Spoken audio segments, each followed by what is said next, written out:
Thank you, Honorable Minister. Now we move to a special mentions. Dr. Sasmit Patra. Chairman. Honorable Sir, this is regarding increasing banking coverage in Odisha. I stand to raise an important issue relating to the need to increase the banking coverage in Odisha. 70% of Odisha does not have brick and mortar banking coverage. As on October 2018, there were 4,597 unbanked Gram Panchayats in Odisha. As on 30th June 2019, there were 2,536 urban and semi-urban bank branches, while only 2,817 branches for rural areas.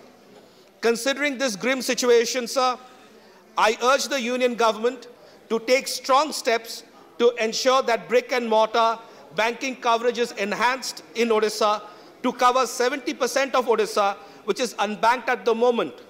Only then true financial inclusion can be achieved as proposed by the RBI Committee on Comprehensive Financial Services for small businesses and low-income households in 2016. Thank you.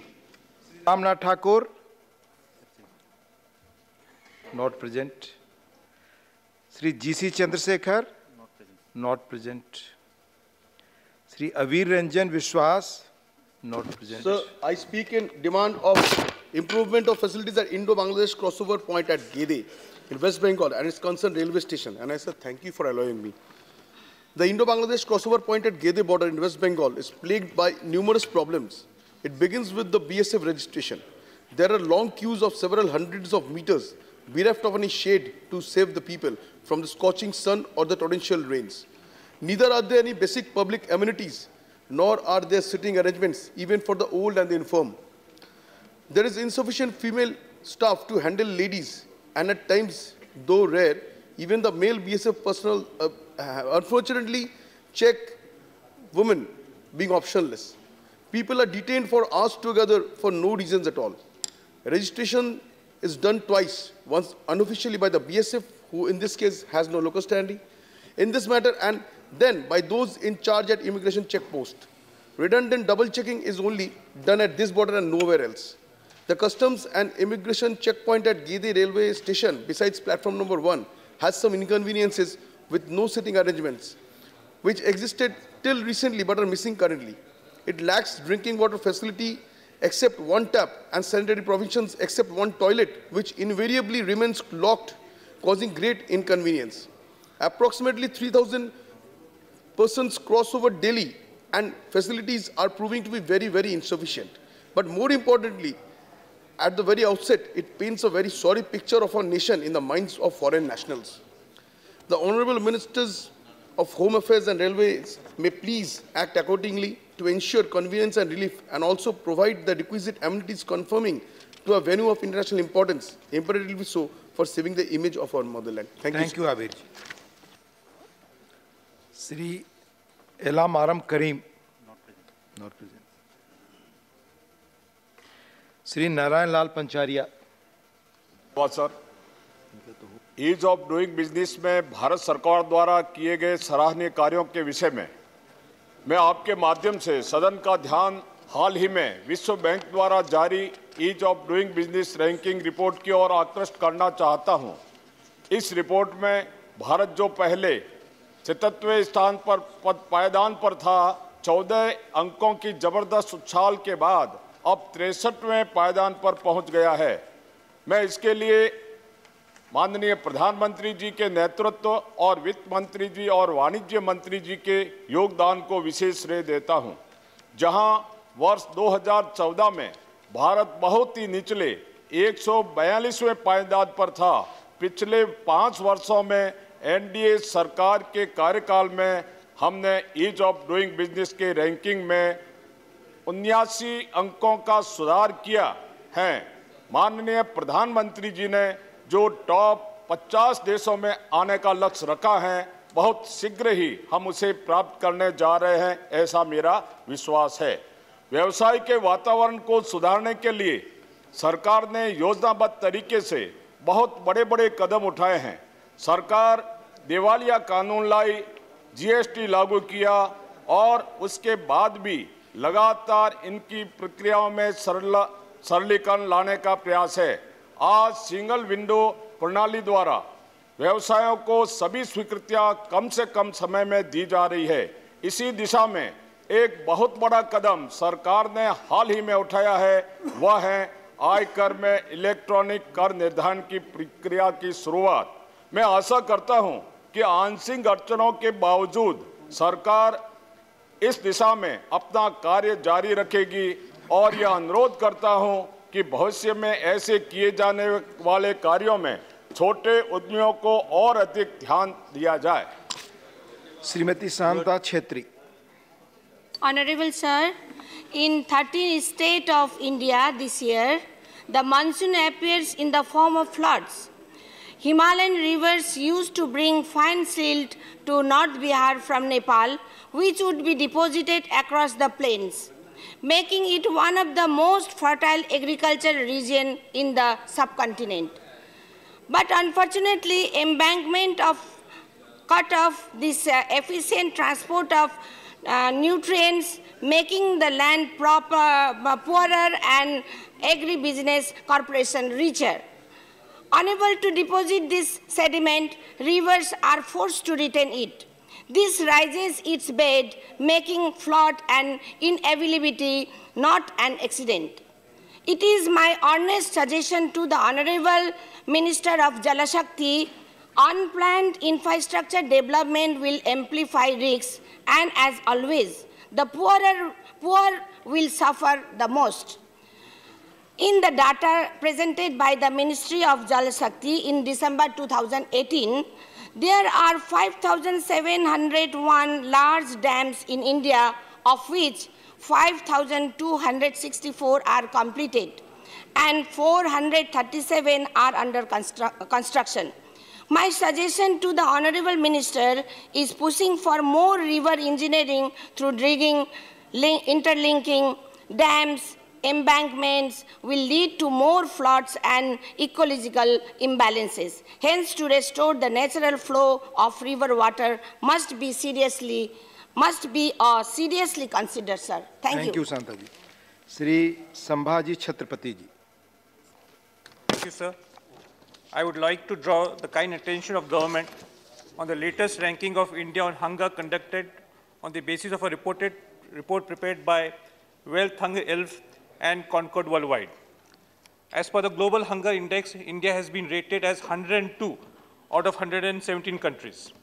The situation has been estimated so much poor that even Sri Lanka, Pakistan, and Bangladesh, all in South Asia, have been rated higher than India in GHI.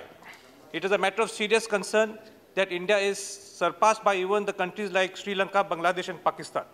The report has placed India among the 45 countries which have serious levels of hunger.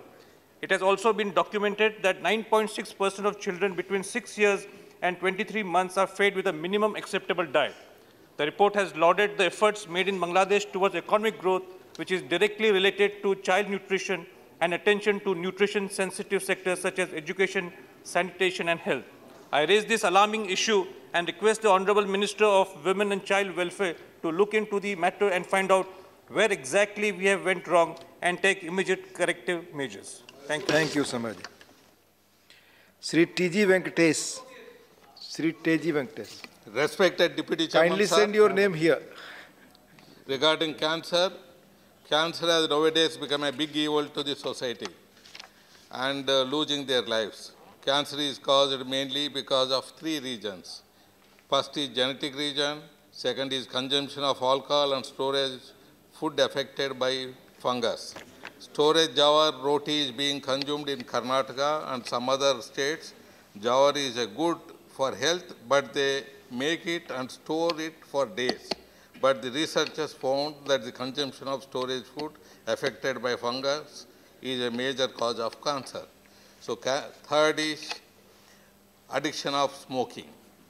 Cancer prevention is possible. The addictions can be controlled.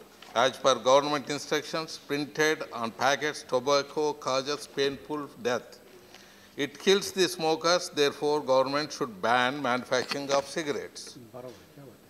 Rules should be framed that lawmakers, means politicians, and government employees should not smoke. Government should implement anti-smoking ban activity by establishing a cancer cure center in every district headquarters. Good. My suggestions to the government is to carry the no smoking program in a big way in line with Swachh Bharat mission. Thank you, sir. Dr. Kirodi Lal Meena ji. Thank you. Associate करने वाले अपने नाम यहाँ भेज दें जैसा अक्षय ऊर्जा को संरक्षित कर सदुपयोग किए जाने के संबंध में राजस्थान राज्य में वर्ष में 325 से भी ज़्यादा दिन तक प्रदेश को तपाने वाली सूरज की तपिश रहती है। ऊर्जा के परंपरागत स्रोत कोयला, प्राकृतिक गैस और तेल लगातार कम हो रहे हैं, जो पर्यावरण को भी नुकसान पहुंचा रहे हैं। ऐसे में राजस्थान सूरज से मिलने वाली अक्षय ऊर्जा से अक्षय आपूर्तिकर्ता बन सकता है। सूरज की तपिश के मामले में अमेरिका के नेवादा रेगिस्तान का मुकाबला सिर्फ राजस्थान कर सकता है। प्रदेश के बाड़मेर, जैसलमेर, जोधपुर, बीकानेर, चूरू, जालौर के जिलों का वर्ष का औसत तापमान 35 से 40 डिग्री के बीच रहता है और गर्मियों में तो ये तापमान 45 डिग्री तक पहुंचता है। राजस्थान में प्रति वर्ग किलोमीटर 6-7 किलोवाट सौर ऊर्जा उपलब्ध है। राज्य की 4% धरती का अगर योजनाबद्ध तरीके से उपयोग कर लें तो 3 लाख मेगावाट सौर ऊर्जा प्राप्त की जा सकती है, वह भी हर तरह के प्रदूषण से मुक्त। अकेला जैसलमेर जिला पूरे देश को बिजली दे सकता है। आज प्रदेश में 2245 मेगावाट क्षमता का भड़ाला प्लांट जोधपुर जैसा बड़ा सोलर पार्क स्थापित हो चुका है। राजस्थान में सौर ऊर्जा हेतु करीब 1,25,000 हेक्टेयर सरकारी भूमि भी उपलब्ध है, जो सर्वाधिक सोलर रेडिएशन तथा बुनियादी ढांचा विकसित होने के कारण निवेशकों के लिए राजस्थान सौर ऊर्जा का उत्पादन का सबसे बेहतर डेस्टिनेशन है। जैसलमेर के नौक में Rajasthan solar park development company limited के माध्यम से करीब 1000 मेगावाट का सोलर पार्क विकसित किया जा रहा है। मेरी मांग है कि केंद्र सूरज की इस तपिश की ऊर्जा अमेरिका की तर्ज पर देश के लिए सदुपयोग हेतु एक योजना लागू करें। धन्यवाद। Shri Narayan Das Gupta ji. Thank you, sir. This is a special mention regarding economic slowdown and financial burden on students, sir. Chairperson, sir, must be aware of the economic slowdown that has gripped the nation with GDP at historic low, unemployment being highest in 45 years, and retail inflation making even basic vegetables such as onions and tomatoes into unaffordable commodities. In the wake of the economic slowdown, we are witnessing mass student agitation against the increased financial burden of education. While an annual increase is understandable phenomena, but many universities and education institutions are proposing arbitrary and multifold increase overnight. An example of the same has been brought to the fore by the student of Jawaharlal Nehru University. The proposed fee hike in JNU will likely double the annual fee of the hostlers. It must be recognized that the burden of increased fees is borne by the parents of the student, who are very much part of our economy. It is recalled that India asserted its commitment towards education when it was made a fundamental right with passage of right to education on 1st April 2010. In 1964, the Kothari Commission recommended allocation of 6% GDP on education, but currently it is below 5%.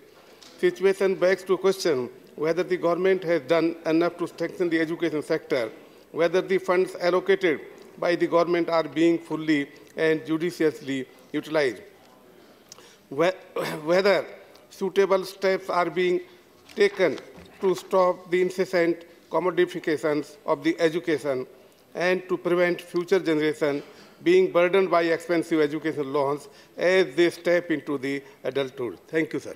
Dhanyavad Narayan Das ji. The House stands adjourned till 11 hours on Friday, the 29th November 2019.